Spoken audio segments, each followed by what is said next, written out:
105వ కీర్తన మొదటి నుండి 7 వచనాలు మనము ధ్యానం చేసుకుంటున్నాం. ఈ 7 వచనాలలో ఆయన్ను నిజంగా నమ్ముకున్నవారు, ఆయన నుండి మేలు పొందుకున్నవారు ఏం చేయాలి, అదే చక్కగా ఇక్కడ వివరిస్తున్నారు. ఈ మాటలు జాగ్రత్తగా విని పాటించాలి. గమనించండి. యెహోవాకు కృతజ్ఞతాస్తుతులు చెల్లించుడి, ఆయన నామమును ప్రకటన చేయండి. ఎవరైతే యేసు ప్రభు వారిని నమ్ముకున్నారో వారు మొట్టమొదట చేయాల్సిన పని ఏంటంటే దేవునికి కృతజ్ఞతాస్తుతులు చెల్లించాలి. కృతజ్ఞత అంటే చేసిన మేలును మరిచిపోకుండా, చేసిన వారికి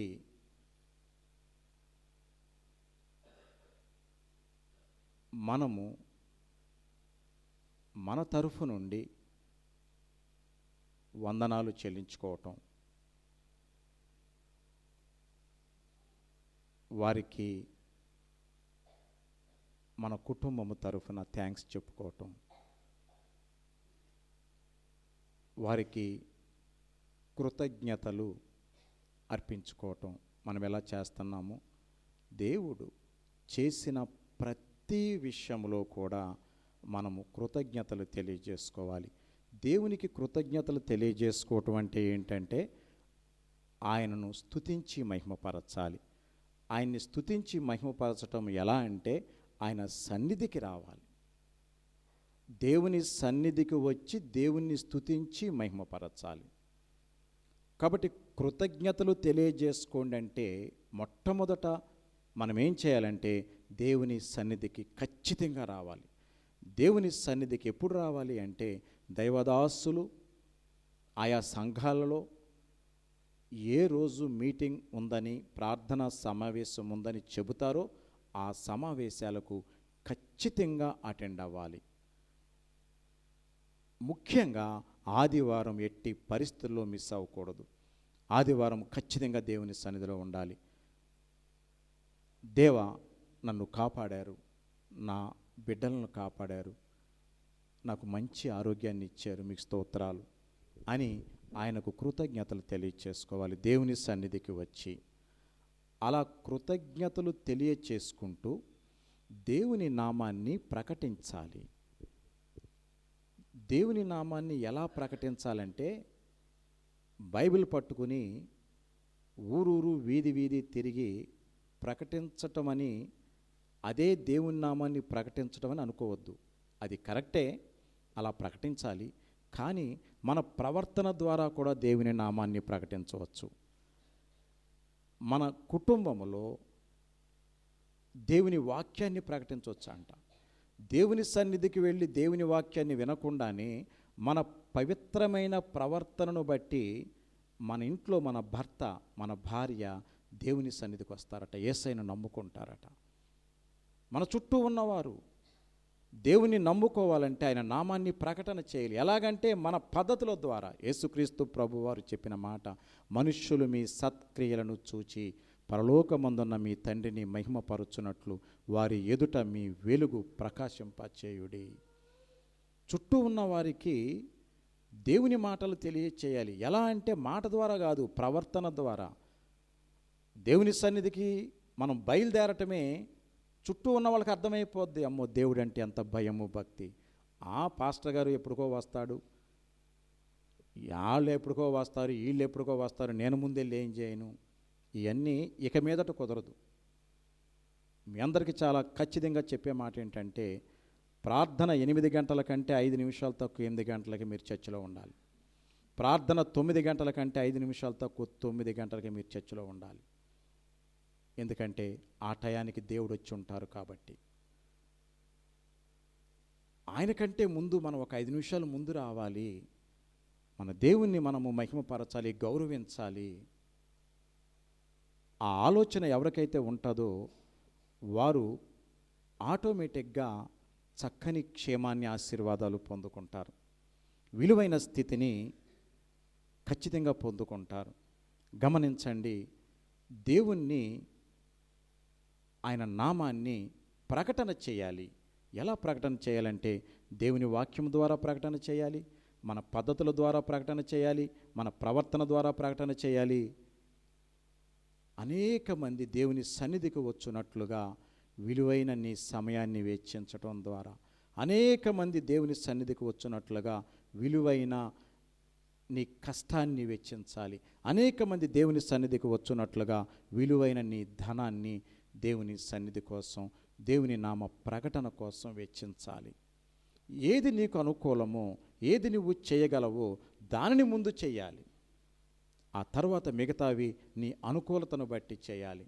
దేవుని నామము ప్రకటన చేయబడాలి. యేసయ్య కోరుకున్నది ఏంటంటే అంతటా అందరూ మారు మనస్సు పొందాలి.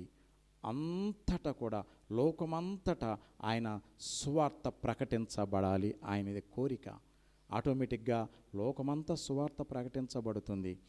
దేవుని యొక్క మరి చిత్తం ఎలా నెరవేర్చబడుతుందంటే, ఇప్పుడు మన గోగుంట్లో కొన్ని సెల్ ఫోన్స్ ఆ నెట్ సరిగా పని చేయట్లా. కొన్ని పని చేస్తున్నాయి, కొన్ని పని చేయట్లా. రాబోయే రోజుల్లో ఒక ఫోన్ వస్తుంది. ఆ ఫోన్కి నెట్తో పని లేదు, డైరెక్ట్గా శాటిలైట్ నుండి ఆ నెట్ కానీ ఇంకా దానికి ఛార్జింగ్తో పని లేదు. చాలా కాలం అది ఛార్జింగ్ వస్తుంది ఒక్కసారి. అలాంటి ఫోన్స్ వస్తున్నాయి. ఆ ఫోన్ వలన ఉపయోగం ఏంటంటే అడవుల్లో కూడా సిగ్నల్స్ వస్తాయి, రిమోట్ ఏరియాలో కూడా సిగ్నల్స్ వస్తాయి. ప్రపంచమంతా కూడా ఇక ఫోను రావట్లా, సిగ్నల్స్ రావట్లా అనేది ఉండదు. ప్రతి చోట ఫోన్ పనిచేస్తుందట. ఈ అనేక మంది ఆ విషయాన్ని తెలియజేస్తూ ఉన్నారు. అదే గనక జరిగితే ఈ లోకమంతా కూడా దేవుని సువార్త ప్రకటించబడినట్టే. లోకమంతా కూడా దేవుని సువార్త ప్రకటించబడినట్టే. ఎవరు ఫోన్ చూసినా అనేక మంది దేవుని సువార్తను ప్రకటిస్తున్నారు. అనేక రకాలుగా కారణాలు ఏమైనా కావచ్చు, కానీ దేవుని సువార్త ప్రపంచమంతటా అందబోతుంది. అందుకు మనము బాధ్యులంగా ఉండాలి. మన చేతనైనంత మనం చేస్తే ఇంకొకరు చేతనైనంత ఇంకొకరు చేస్తారు. ఆయన నామాన్ని మహిమపరుస్తూ, ఆయనకు కృతజ్ఞతలు తెలియచేస్తూ దేవుని నామాన్ని మనము ప్రకటన చేయాలి. జనములలో ఆయన కార్యములను తెలియచేయండి. మనము ఒట్టి మాటలు చెబితే మనుషులు నమ్మరు. దేవుడు నా పట్ల ఈ కార్యాన్ని చేశాడు, నా బిడ్డను ఆదుకున్నాడు, నా భర్తను ఆదుకున్నాడు, నా భార్యను ఆదుకున్నాడు, నా కుటుంబానికి కావలసిన మంచి స్థితిని దేవుడు ప్రసాదించారు. ఎందుకు నేను ఈ మాట చెప్తున్నానంటే, నేను ప్రార్థన చేశాను కాబట్టి. దేవునికి ప్రార్థన చేయకుండా మన ఇంట్లో మంచి జరిగితే అది దేవుడు చేశాడని మనం అంటామా? మన కుటుంబంలో ఏదో ఒక మంచి జరిగితే పలానా ఎమ్మెల్యే గారు, ఎంపీ గారు, లేకపోతే ప్రెసిడెంట్ గారు, లేకపోతే మినిస్టర్ గారు చేశారని చెప్తామా మనం? ఎప్పుడు చెప్తాం? ఒకవేళ జరిగితే మనం ఆ ఎంపీ గారినో, ఎమ్మెల్యే గారినో, లేకపోతే మినిస్టర్ గారినో, అయ్యా నా బిడ్డ ఉన్నాడు, ఒక ఉద్యోగం కావాలి, సహాయం చేయండి, నా బిడ్డ ఉన్నాడు, మరి అతను ఏదో ఫ్యాక్టరీ పెట్టుకోవాలంటున్నాడు, సహాయం చేయండి అని నువ్వు కోరితే, అప్పుడు ఆ కోరిక నెరవేరితే ఓహో పలానా ఆయన చేశారు అని మనం చెబుతాం. మనం అడగకుండా పలానా వారు చేశారని ఎందుకు చెప్తాం? మనం యేసుక్రీస్తు ప్రభు వారిని నువ్వు అడిగావు కాబట్టి, నువ్వు అడగకపోతే దేవుడు చేశాడని చెప్పాల్సిన అవసరం లేదు. నువ్వు అడిగిన తర్వాత దేవుడు నీ జీవితంలో ఏమైతే కార్యం చేశారో అది ఖచ్చితంగా చెప్పి తీరాలి. అలా ఆయన కార్యాలను అనేక మందికి తెలియచేస్తూ,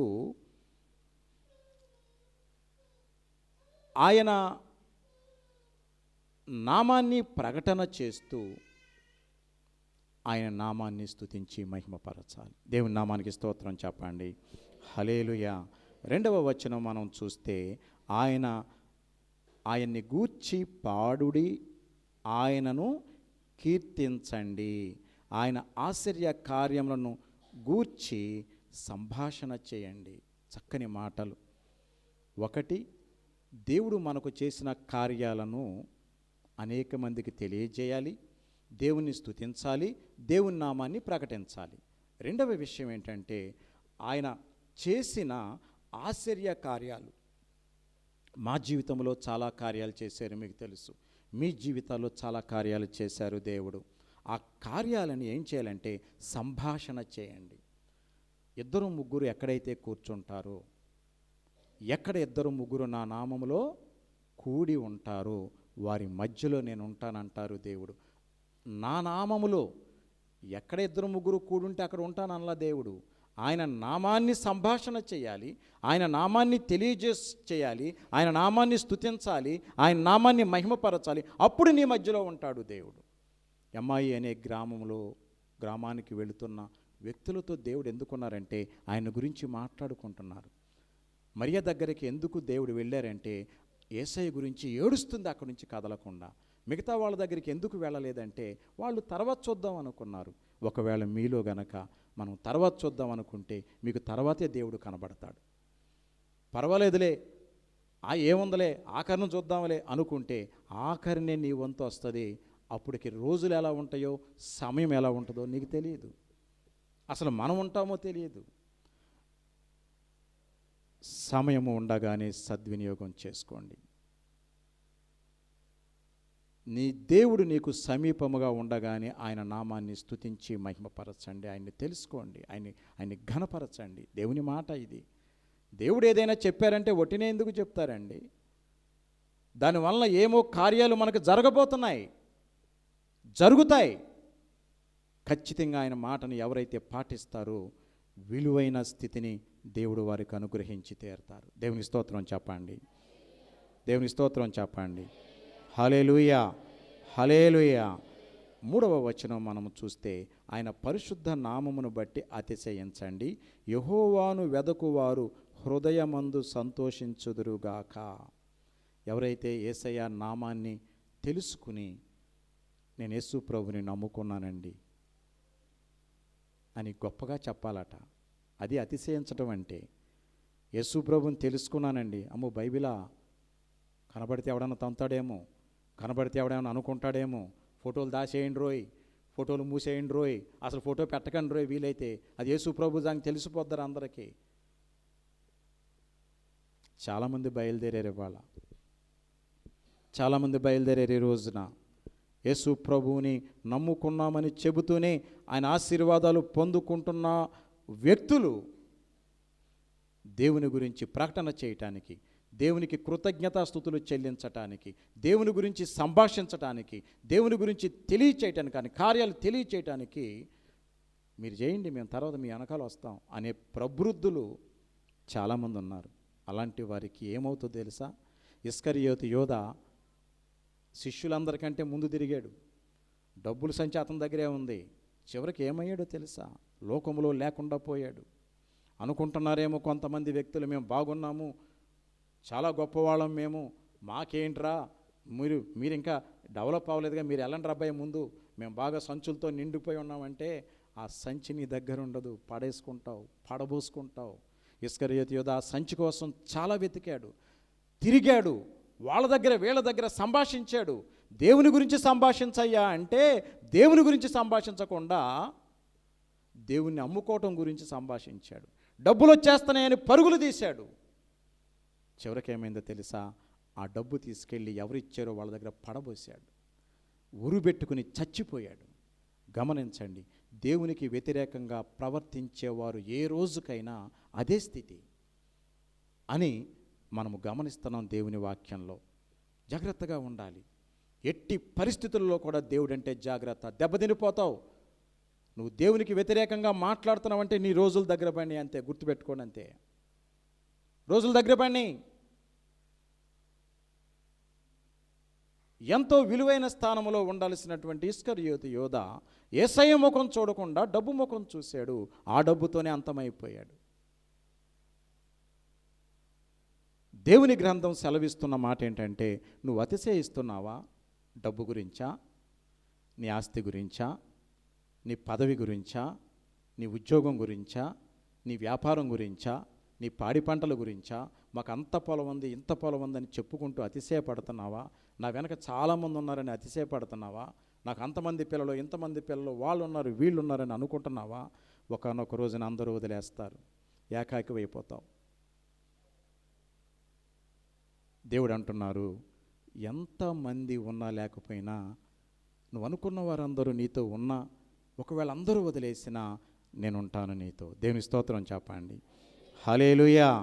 ఎదురవుతారెందరో నీ పయనంలో, నిలిచేది ఎందరు నీ అక్కరలో. ఎదురవుతారెందరో నీ పయనంలో, నిలిచేది ఎందరు నీ అక్కరలో. వచ్చేదెవరు నీతో మరణము వరకు, వచ్చేదెవరు నీతో మరణము వరకు, ఇచ్చేదెవరు ఆపై నిత్య జీవం నీకు. యేసే నిజ దేవుడు, నిత్య జీవమిస్తాడు, మరణమైన జీవమైన నిన్ను విడువడు. యేసే నిజ దేవుడు, నిత్య జీవమిస్తాడు.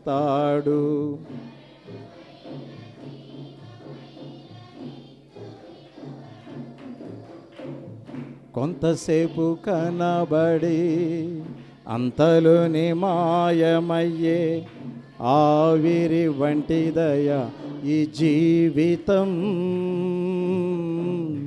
లోకాన కాదేది శాశ్వతం, లోకాన కాదేది శాశ్వతం. మనం అనుకుంటాం నా ఆస్తి ఉంది, నా డబ్బు ఉంది, నా వాళ్ళు ఉన్నారు, నా అధికారం ఉంది. అంతా కోల్పోయి ఇవాళ ఏమీ లేని వారిగా నిలబడేవారిని మనం చాలామందిని చూస్తున్నాం, చాలామందిని కళ్ళారా చూస్తున్నాం. దేవుడు అంటున్నాడు, వాటి గురించి మీరు అతిశయపడొద్దు. ఏదో ఉందని అనుకుని అది ఉంది, ఇది ఉంది, ఆ డబ్బులు వచ్చినాయి, ఈ డబ్బులు వచ్చినాయి, నాకేంటి అని అనుకోవద్దు. ఎప్పుడు ఉంటే మంచిదే కాదంటలా, కానీ దాన్ని చూసి నువ్వు గర్వించావంటే, దాన్ని చూసి నువ్వు అతిశయపడ్డావంటే ఒకానొక రోజున అది లేకుండా పోతుంది. దేవుడు చెప్పే మాట ఏంటంటే, నీవు డబ్బు చూసి, ఏదో చూసి, దేన్నో చూసి అతిశయపడొద్దు. ఎవరిని చూసి అతిశయపడాలంట? ఆయన పరిశుద్ధ నామమును బట్టి అతిశయించండి. దేవుని స్తోత్రం చెప్పండి. హల్లెలూయా. నా యేసయ్య నామము నాకుంది, చాలు నాకు ఆయన. నేను యేసు ప్రభువుని నమ్ముకున్నానండి. ధైర్యంగా నువ్వు చెప్పగలవా? దొంగ వ్యవహారం చేస్తున్నావా? ఎవరి కోసం దేవుణ్ణి నమ్ముకున్నావు? ఎందుకోసం దేవుణ్ణి నమ్ముకున్నావు? నిన్నెవరు రమ్మన్నారు? అసలు నిన్నెవరు బ్రతిమలాడారు? అవసరమైతేనేమో పరిగెత్తుకుంటూ వస్తావా? కాస్త స్థిమితంగా ఉంటే మాత్రం పరుగులెత్తుకుంటూ పోతావా? గమనించండి, దేవుడు ప్రతిదీ కూడా లెక్కగడతాడు, ప్రతిదీ చూస్తాడు. దేవుడు ప్రతి విషయాన్ని ఆయన కనుసన్నల్లో లేకుండా ఎవరు తప్పించలేరు. అసలు జరిగేదే కాదు, నీ మనస్సులో ఉన్న, నీ అంతరంగములో ఉన్న, నీ ఆంతర్యములో ఉన్న విషయాన్ని కూడా గమనించగలిగిన దేవుడు యేసుక్రీస్తు ప్రభువారు. దేవుని స్తోత్రం చెప్పండి. హల్లెలూయా, హల్లెలూయా, హల్లెలూయా. గమనించండి, చక్కని స్థితిని మనం పొందుకోవాలి, విలువైన స్థితిని మనం పొందుకోవాలి. అప్పుడే క్షేమంగా ఉంటాం.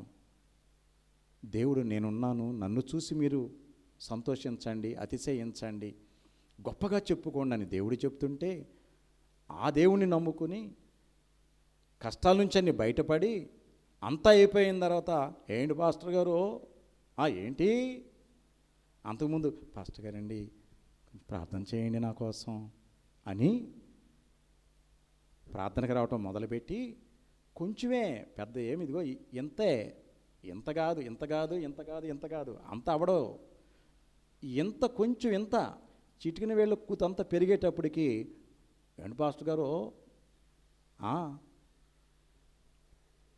జాగ్రత్త, దేవుని సన్నిధిలో నువ్వు ఎక్కువ కాదు, నువ్వెంతటి వాడవైనా. నేను ఒకసారి చెప్పాను మీకు, డిఐజీ గారు, ఏలూరు రేంజ్ డిఐజీ గారు, అంటే 3 ఎస్పీలు ఉంటారు ఆయన చేతిలో. ఆయన ఒకసారి నేను ఏలూరులో హెబ్రోన్ చర్చి అక్కడికి వెళ్ళి లాస్ట్లో కూర్చున్నాను. మోకరించమన్నారు పాస్టర్ గారు, మోకరించాం. కిందే కూర్చోవాలి అక్కడ. ఇక వెనక మనలాగానే ఎవరైనా పెద్దలు ఉంటే వెనక కూర్చుంటారు. నేను కూర్చుని ఉన్నాను అక్కడ. సరే ప్రార్థన చేయమంటే మోకరించి ప్రార్థన చేస్తున్నాం. లేచి ఆమె అన్నదప్పుడు లేచి కూర్చుని మళ్ళీ బాస్పెట్లు వేసుకుని కూర్చుంటున్నాం. నేను కూర్చున్నాను అలా. పక్కకి ఇట్లా చూసేటప్పటికి ఆజానుబాహుడు కూర్చున్నాడు. తెల్ల దొరలాగా ఉంటాడు ఆయన, చాలా బాగుంటాడు, చాలా మంచి పర్సనాలిటీ. ఎవరైనా అని చూస్తే డిఐజీ గారు కింద కూర్చున్నాడండి బాస్పెట్లు వేసుకుని. సార్ అన్న అట్లా అన్నారు ఆయన.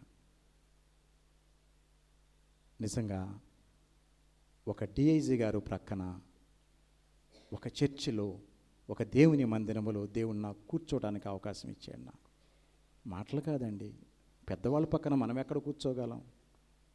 ఆయన పేరు ఆల్ఫ్రెడ్ గారు. ఎంత దైవభక్తి పరుడంటే కింద ఎవరు కూర్చుంటారండి, ఆయన చెప్పాలి. కానీ పాస్టర్ గారు వచ్చి 4 కుర్చీలు ఎత్తాడు, ఒకటి కాదు. పాస్టర్ గారే స్వయాన పాస్టర్ గారు వచ్చేసి కూర్చోబెడతాడు, అక్కడ మధ్యలో కూర్చోబెడతాడు కావాలంటే. నేను అనుకున్నాను అప్పుడు, ఈయనంత పెద్దవారు అవ్వటానికి కారణం దేవుని యందు ఆయనకున్న భయభక్తులే. దేవుని స్తోత్రం చెప్పండి, దేవుని స్తోత్రం చెప్పండి. నువ్వు అనుకుంటున్నావేమో దేవుని విషయంలో ఆయనకి ఏంటండి అసలు, వచ్చి అంతమందిలో ఆయన వెనకాల 3 మంది వచ్చారు గన్నులు పట్టుకుని. వాళ్ళంతా బయట నుంచుంటే ఈయన వచ్చి కింద కూర్చున్నాడు ఆయన అక్కడ జస్ట్ మామూలుగా. నీవు నీ పిల్లలు గొప్పవాళ్ళు అవ్వాలనుకుంటున్నావు కదా, దేవుని యందు భయభక్తులు కలిగి ఉంటే అది జ్ఞానానికి మూలం. నా బిడ్డలు చాలా గొప్పవాళ్ళు అవ్వాలి, నా కుటుంబం మంచి కుటుంబం అవ్వాలి, సంతోషంగా ఉండాలి, ఎక్కడ ఏ అపాయము జరగకూడదు నా బిడ్డలకు అని ఈ ప్రపంచంలో అందరూ కోరుకుంటారు, మనందరం కోరుకుంటున్నాం. కానీ దేవుడు అంటున్నాడు, ఆయన యందు భయభక్తులు గలవారి చుట్టూ ఆయన దూత కావలి ఉండి వారిని రక్షించును. దేవుని స్తోత్రం చెప్పండి, హల్లెలూయా. నువ్వు దేవుని యందు భయభక్తులు కలిగి ఉన్నావా? కోరుకుంటున్నావు, నాయన బాగుండాలి, నా కుటుంబం బాగుండాలి, నా పిల్లలు బాగుండాలి, నా బిడ్డలు బాగుండాలి, అన్నీ కోరుకుంటున్నావు. బాగా ఉద్యోగాలు రావాలి, గొప్పవాళ్ళు అవ్వాలి, ఓకే, కోరుకోవద్దంటల్లా. కోరుకునే ముందు దేవుడు ఒకటి చేయమంటున్నాడు, అదేంటంటే దేవుని యందు భయభక్తులు కలిగి ఉండు. దేవుని యందు భయభక్తులు కలిగి ఉండు. ఆయన దూతలు కావలిగా ఉంటారు. మాటలా ఎంతమంది పోలీసులు ఉండొచ్చండి, కానీ కనిపించేది మాత్రమే వారు కాపాడగలుగుతారు. కనిపించనిది ఏదైనా కనిపించని ప్రమాదం ఏదైనా నీకు సంభవిస్తే అన్ని విషయాలలో దేవునికి సమస్తము తెలుసు కాబట్టి ఆయన దూత నిన్ను భద్రంగా కాపాడుతుంది. అన్ని విషయాలలో పోలీసు వారైతే ఫిజికల్గా నిన్ను కాపాడతారు, మిగతా విషయాల్లో నాకెందుకు బాబు అంటారు. దేవుడు అలా కాదు. ఆరోగ్యంగా కానీ, ఆర్థికంగా కానీ, సామాజికంగా కానీ, స్పిరిచువల్గా కానీ, సాతానుపరంగా కానీ అన్ని విషయాల్లో నీకు తోడుగా నీడగా ఉండే దేవుడు యేసుక్రీస్తు ప్రభువారు. దేవుని స్తోత్రం చెప్పండి, హల్లెలూయా, హల్లెలూయా. కాబట్టి మనము అతిశయించేది, నన్ను ఆదుకునేవాడిని బట్టి నేను అతిశయిస్తానండి. ఆయన గురించి నేను చెప్పుకుంటా, నా దేవుడు నన్ను కాపాడుతున్నారు ఆయన. ఎస్, ఆయన కోసం నేను ఏదైనా చేస్తా, ఏదైనా వదులుకుంటా. ఆ సాక్ష్యం నీకు ఉండాలి. ఏదో చూసి నీవు అతిశయపడితే, అది లేకుండా పోతే బాధపడతావు. తర్వాత ఆయన అంటున్నారు, నేనున్నాను. ఎంతోమంది నీ జీవితంలో ఎదురవుతారు, కానీ నిలిచేది ఎంతమంది?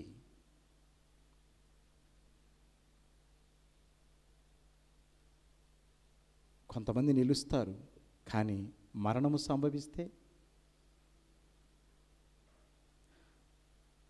చచ్చిపోవటం మన కళ్ళ ముందు కనిపిస్తున్నా కానీ అసలు దాని గురించి ఎవరూ భయపడలా.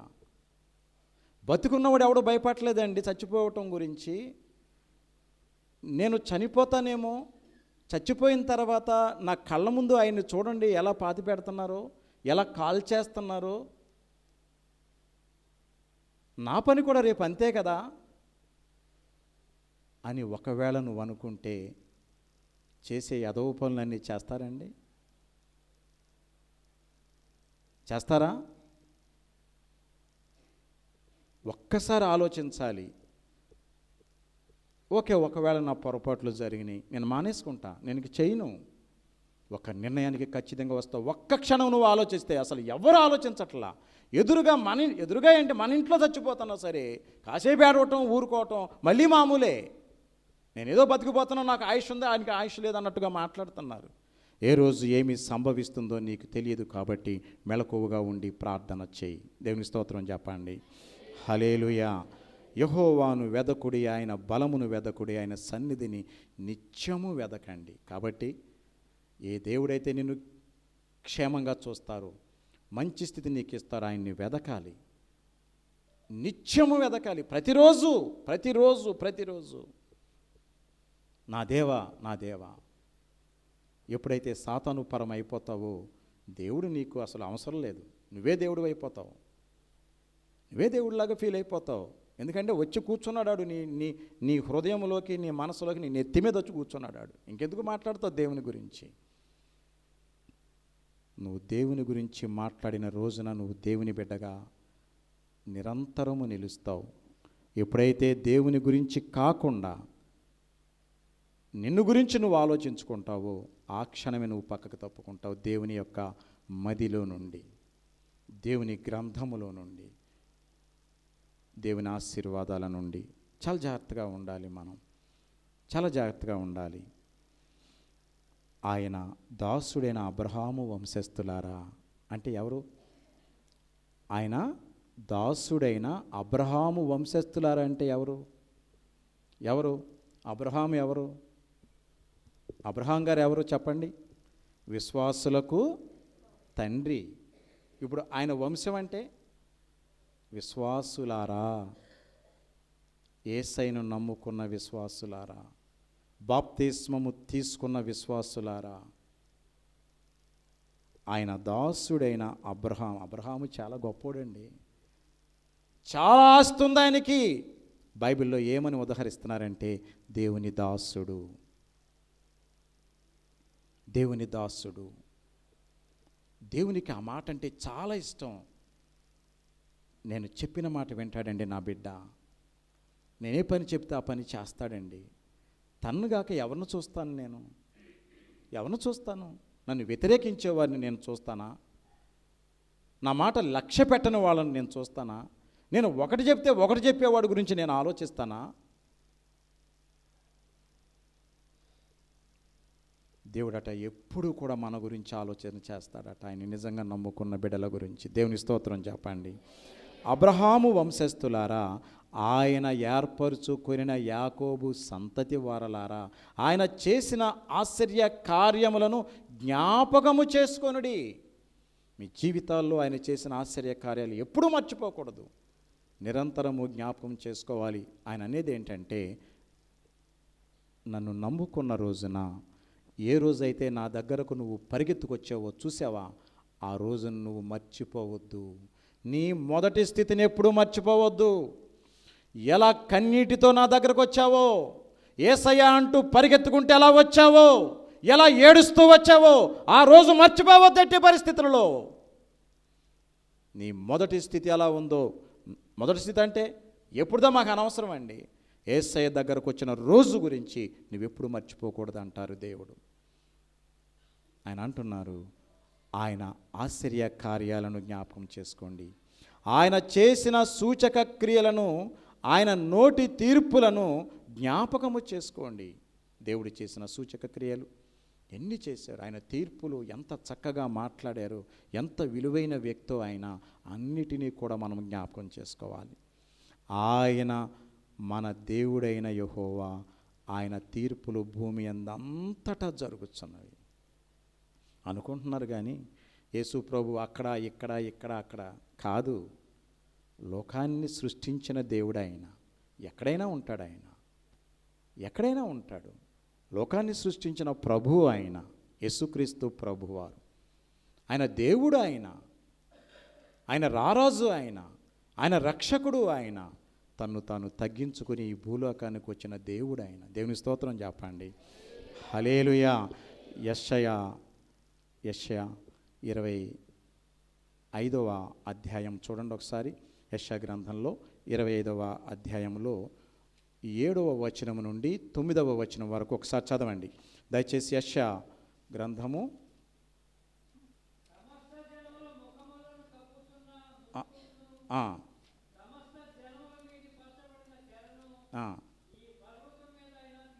సమస్త జనముల ముఖములను కప్పుచున్న ముసుకును, సమస్త జనముల మీద పరచబడిన తెరను ఈ పర్వతము మీద ఆయన తీసివేయును. దేవుడు చేసే కార్యాల గురించి మాట్లాడుతూ ఉన్నారు. ఆ రోజు వస్తుంది, ఇది ఆ రోజున జరుగుతుంది. మరెన్నడూనూ ఉండకుండా మరణమును ఆయన మృంగివేయును. నెక్స్ట్, కష్టకాలము నుండి నిన్ను తప్పిస్తారు. నీవు దేనికైతే భయపడుతున్నావో ఆ మరణాన్ని నీ నుండి లేకుండా, మరెన్నడూ లేకుండా ఆ మరణాన్ని ఆయన మృంగివేయును. ప్రభువైన యెహోవా ప్రతివాని ముఖము మీది బాష్ప బిందువులను తుడిచివేయును. సంతోషాన్ని, ఆనందాన్ని అనుగ్రహిస్తారు. ఒకటి, నీపై ఉన్న ముసుగును తీసివేస్తారు. ఏ భారమైతే నిన్ను కప్పివేసిందో, ఏ కష్టమైతే నిన్ను నింపివేసిందో, నీకు ముసుగులా పడిపోయిందో ఆ ముసుగును దేవుడు తీసివేస్తారు. మరణమును ఇక లేకుండా, ఆయన్ని నమ్ముకున్న వారికి మరణము లేదు. ఆయన నమ్ముకున్న వారు నిరంతరము బ్రతుకుతారు, ఆయనతో సజీవులుగా ఉంటారు. ఈ శారీరక మరణము తాత్కాలికమే. శారీరక మరణము నమ్మని వారికి కూడా ఉంది, కానీ వారికి శాశ్వత మరణము కూడా ఉంటుంది. ఈ సత్యాన్ని అందరూ గమనించాలి. మరెన్నడూ ఉండకుండా మరణమును ఆయన మృంగివేయును. యెహోవా, ప్రభువైన యెహోవా ప్రతి వాని ముఖము మీది బాష్ప బిందువులను తుడిచివేయును. మనం ఏడుస్తూ ఉంటే మన కన్నీటిని తుడుస్తారట దేవుడు. నీకు ఎప్పుడైనా ఏడుపు వచ్చిందా? ఏనాడైనా నీ దేవుణ్ణి ప్రభువా, దేవా అని తలంచుకున్నావా? వెంటనే దేవుడు నీ దగ్గరకు వచ్చి నీ కన్నీటిని తుడిచే దేవుడు యేసుక్రీస్తు ప్రభు. దేవుని స్తోత్రం చెప్పండి. హల్లెలూయా, హల్లెలూయా, హల్లెలూయా. చదవండి. భూమి మీద నుండి తన జనుల నిందను తీసివేయును, ఇలాగున జరుగునని యెహోవా సెలవిచ్చుచున్నాడు. దేవుడు చెప్తున్నాడు ఇవన్నీ జరుగుతాయని. ఏవన్నీ? ఒకటి, ప్రతివాని ముఖము మీద పరచబడి ఉన్న తెరను తీసివేస్తాడు. 2, మరణాన్ని మృంగివేస్తాడు. 3, ప్రతివాని ముఖము మీద ఉన్నటువంటి బాష్ప బిందువులను తుడిచివేస్తారు. ఇదంతా జరుగుద్దని ఎవరు? మన దేవుడైన యెహోవా. కాబట్టి ఆయన నామాన్ని ప్రకటన చేయాలి, ఆయన్ని స్తుతించాలి, ఆయన కార్యాలు మనము సంభాషణ చేయాలి, ఆయన్ని వెతికి వెంటాడాలి. ఎందుకంటే ఆయన మన దేవుడైన యెహోవా. ఆ దేవుడైన యెహోవా చెప్తున్న మాట ఏంటో తెలుసా? ప్రతివాని ముఖము మీద పరచబడినటువంటి ఆ తెరను తీసివేస్తాడు. మరెన్నడూ ఉండకుండా మరణాన్ని మృంగివేస్తాడు. ప్రతివాని కళ్ళల్లో ఉన్న కన్నీటిని తుడిచివేస్తాడు. ఇది ఖచ్చితంగా జరుగుతుంది అని దేవుడు మాట్లాడుతున్నారు. 9వ వచనం మనం స్పష్టంగా చదివితే, ఆ దినమున, ఏ దినమున? ముసుగు తొలగించబడిన రోజున, మరణము మృంగివేయబడిన రోజున, బాష్ప బిందువులను తుడిచివేసిన రోజునట అక్కడ ఉన్న జనులందరూ కూడా ఇలా అంటారట. ఏమంటారు? ఇదిగో మనలను రక్షించునని మనము కనిపెట్టుకొని ఉన్న మన దేవుడు.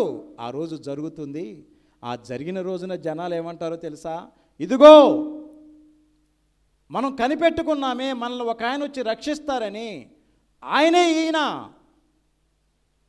మన దేవుడు వచ్చి మనల్ని కాపాడతారన్నామే, మనల్ని రక్షిస్తారు, ఆ రోజు ఖచ్చితంగా వస్తుంది అని ఆశతో మనం ఎదురు చూసారా? మన దేవుడు వస్తారని చూసారా, మనము కనిపెట్టుకొనినా యెహోవా ఈయనే. దేవుని స్తోత్రం చెప్పండి. హల్లెలూయా, హల్లెలూయా. ఎవరు ఈయనే? ఆ కార్యాన్ని నెరవేర్చిన ఆయన. ఎవరు నెరవేర్చారు ఈ లోకంలో? ఆ పాపపు ముసుగును తొలగించింది ఎవరు? మరణాన్ని మృంగివేసింది ఎవరు? ప్రతివాని ముఖము మీద ఉన్న బాష్ప బిందువులను తుడిచివేసింది ఎవరు? మనకు రక్షణ అనుగ్రహించింది ఎవరు? ఆయన్ని చూసట ఈయనే ఆయన. మనం కనిపెట్టుకున్నామే, ఇదిగో ఇప్పుడు వచ్చారు, ఈయనే యెహోవా. దేవునికి స్తోత్రం చెప్పండి. హల్లెలూయా, హల్లెలూయా, హల్లెలూయా. మనము కనిపెట్టుకొనిన యెహోవా ఈయనే. ఆయన రక్షణను బట్టి సంతోషించి ఉత్సహిందుము. కాబట్టి యేసయ్య కార్యాన్ని చేశారని అందరికీ తెలుసు, ప్రపంచం అంతటికీ కూడా. ఈయనే ఆ యెహోవా, ఈయనే ఆ యెహోవా. యేసుక్రీస్తు ప్రభు దేవుడని ఎక్కడుందండి? ఇంతకంటే ఆధారం ఏం కావాలి? యేసుక్రీస్తు ప్రభువారు తను తాను తగ్గించుకొని ఈ భూలోకానికి వచ్చి సామాన్యమైన మనిషిలా జీవించి ఉన్నతమైన బ్రతుకు బ్రతికారు ఆయన. దేవుని స్తోత్రం చెప్పండి. హల్లెలూయా, హల్లెలూయా. ఈయనే మన దేవుడు, ఈయనే ఆయన, ఈయనే యెహోవా, ఈయనే యేసుక్రీస్తు. కాబట్టి చక్కని మన దేవుణ్ణి ఈ భూలోకానికి ఒక నరావతారిగా వచ్చిన ఆ దేవుడైన యెహోవా ఈ యేసుక్రీస్తు ప్రభువారు. ఆయన్ని జాగ్రత్తగా నమ్ముకుని జాగ్రత్తగా విశ్వసించి ఆయన యందు అతిశయిస్తే ఉన్నతమైన స్థితిని దేవుడు మనకు అనుగ్రహిస్తారు. చక్కని స్థితిని దేవుడు మనకు అనుగ్రహిస్తారు. దేవుడు ఉన్నాడని మనము మొదట నమ్మాలి. ఆ దేవుణ్ణి జాగ్రత్తగా వెదకాలి, వెంటాడాలి, ఆయన్ని స్తుతించాలి, ఆయన గురించి సంభాషణ చేయాలి, ఆయన నామమును ప్రకటన చేయాలి, ఆయన చేసిన కార్యాలన్నిటిని కూడా జ్ఞాపకము చేసుకోవాలి. అలా మనము చేయగలిగితే విలువైన స్థితిని మనము పొందుకుంటాం, మన బిడ్డలు పొందుకుంటారు. చక్కని ఆనందాన్ని ఆయన ఎల్లవేళలా మనకు, మన బిడ్డలకు, మన కుటుంబాలకు అనుగ్రహిస్తారు. అట్టి స్థితి దేవుడు మనకు, మన బిడ్డలకు, మన కుటుంబాలకు అనుగ్రహించునుగాక. ఆమేన్. ప్రార్థన చేసుకుందాం. మా దేవుడైన యేసుక్రీస్తు ప్రభువా, మీ పవిత్రమైన పాదాలకు వందనాలు. చక్కని దేవుడినైనా మీరు, కాబట్టి మేము మిమ్మల్ని నమ్ముకోవాలి, మీ నామాన్ని మహిమపరచాలి, మిమ్మల్ని స్తుతించాలి, మీ నామాన్ని ప్రకటన చేయాలి, మీ కార్యాలను మేము అనేక మందికి తెలియచేయాలి, మీ కార్యాలను మేము సంభాషించాలి. అది మీ ఆలోచన, మీ కోరిక. మిమ్మల్ని నమ్ముకున్న బిడ్డలుగా ప్రభువా, అనవసరమైన విషయాలు మాట్లాడకుండా మీ పాదాలను ఎల్లవేళలా స్మరించుకుంటూ మీ దీవెనలను మరిన్ని పొందుకొని అనేక మందికి పంచే బాధ్యత మా అందరికీ దయచేయండి. ఈ లోకములో మిమ్మల్ని నిజంగా నమ్ముకున్న బిడ్డలందరికీ దయచేయండి. ఈ లోకములో మీ పాద సేవను చేస్తున్న మీ దాసులు, వారి బిడ్డలు, వారి కుటుంబాలన్నిటికీ దయచేయండి నాయన. చక్కని స్థితిని నాయన, మీ కార్యాలు ఈ లోకములో నాయన ఈ కడవరి కాలములో తెలియచేయండి తండ్రి. అందరూ మీ బిడ్డలుగా మారునట్లు మీ హస్తాలు ప్రతి బిడ్డపై ఉంచమని, ఏ సాతాను కూడా ఎవరి విషయంలో నాయన ఎవరిని భయపెట్టకుండా, బలవంతం చేయకుండా, ఏ దుష్టుడు కూడా మీ బిడ్డలైన వారి గడప కూడా త్రొక్కకుండా ప్రతి కుటుంబానికి కూడా మీ ఆత్మీయ కంచిని కావలిగా ఉంచమని మీ పాదాలను వేడుకుంటున్నాం. సమస్తం మీ పాదాలకు అప్పగిస్తూ ఇక్కడ కూడి ఉన్న బిడ్డలందరినీ ప్రత్యేకించి దీవించి ఆశీర్వదించి మహిమా ఘనత ప్రభావాలు మీరే పొందుకోమని యేసు నామములో ప్రార్థన చేస్తున్నాము తండ్రి. ఆమేన్. దేవుని నామానికి స్తోత్రం చెబుదాం. హల్లెలూయా, హల్లెలూయా.